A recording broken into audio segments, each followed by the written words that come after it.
సంవత్సరాల మా కష్టానికి ఈరోజు ఉద్యోగ రాజకీయ సంక్షేమ పథకాల్లో మా వాటా మేము సాధించుకోగలిగాం. ఈరోజు నిజంగా మాదిగ సమాజంలో ఎనలేని సంతోషం, ఎనలేని మా ఆత్మగౌరవంతో పాటు ఈరోజు మాకు 30 సంవత్సరాలుగా మా జాతికి రావాల్సినటువంటి హక్కుల కోసం మా నాయకుడు మందకృష్ణ మాదిగ గారి నాయకత్వంలో దాదాపుగా 30 సంవత్సరాలుగా మా జాతి బిడ్డలు ప్రాణాలు కోల్పోయి ఎందరో మరి జైలు పాలయ్యి మరి మాకు రంగాల సంక్షేమ పథకాల్లో మా వాటా కోసం 94లో మొదలైన మాదిగ దండోరా ఉద్యమం ఈరోజు ఆంధ్రప్రదేశ్లో మొదలైన ఉద్యమం దేశవ్యాప్తంగా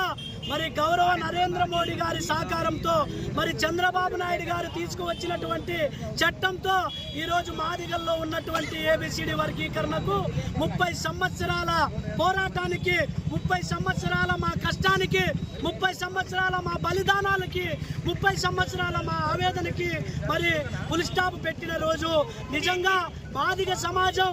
ఈ మాదిగ దండోర ఉద్యమం 30 సంవత్సరాలుగా చెక్కు చెదరకుండా నిలబడడానికి మరి ముందుగా ఈ సమాజంలో అన్ని వర్గాల ప్రజల సహకారము, అన్ని వర్గాల ప్రజల సహకారము, అండదండలు, మరి మీడియా మిత్రులు, మరి అనేక రంగాల వారు కూడా మాదిగ సమాజం పోరాడుతున్నటువంటి మాదిగ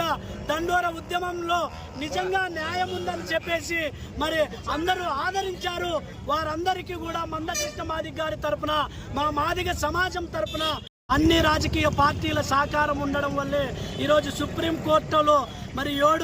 ఏడుగురు సభ్యుల ధర్మాసనంలో మరి మాకు అనుకూలమైన తీర్పు రావడం, ఏదైతే 2004లో మరి కొంతమంది స్వార్థపరులు ఇది చల్లదని కొట్టేసిన సందర్భం నుంచి ఈనాటి వరకు మా పోరాటానికి మరి ముక్తులయ్యి మమ్మల్ని ఆదరించి ఈ సమాజంలో నిజంగా మాదిగలకు అన్యాయం జరుగుతూ ఉంది, వీళ్ళకి న్యాయం చేసే బాధ్యత మాది అని చెప్పేసి నరేంద్ర మోడీ గారు నవంబర్ 11న మాదిగల విశ్వరూప మహాసభ అనేటువంటి కార్యక్రమానికి ముఖ్య అతిథులుగా వచ్చి ఆ రోజే మా నాయకుడు మందకృష్ణ మాదిగ గారిని చేరదీసి ఏబిసిడి వర్గీకరణ చేసే బాధ్యత మాది అని తీసుకోవడంతో ఈరోజు సుప్రీంకోర్టులో మాకు అనుకూలమైనటువంటి మరి తీర్పు రావడం మాలో చాలా సంతోషాన్ని వ్యక్తపరుస్తూ ఉన్నాము. మరి ఈ 30 సంవత్సరాల మా కష్టానికి అన్ని వర్గాల ప్రజలు, అన్ని రాజకీయ పార్టీలు అండదండలుగా ఉన్నందుకు వారికి ప్రత్యేకంగా ఈ సమాజం రుణం ఎప్పటికీ తీర్చుకోలేమని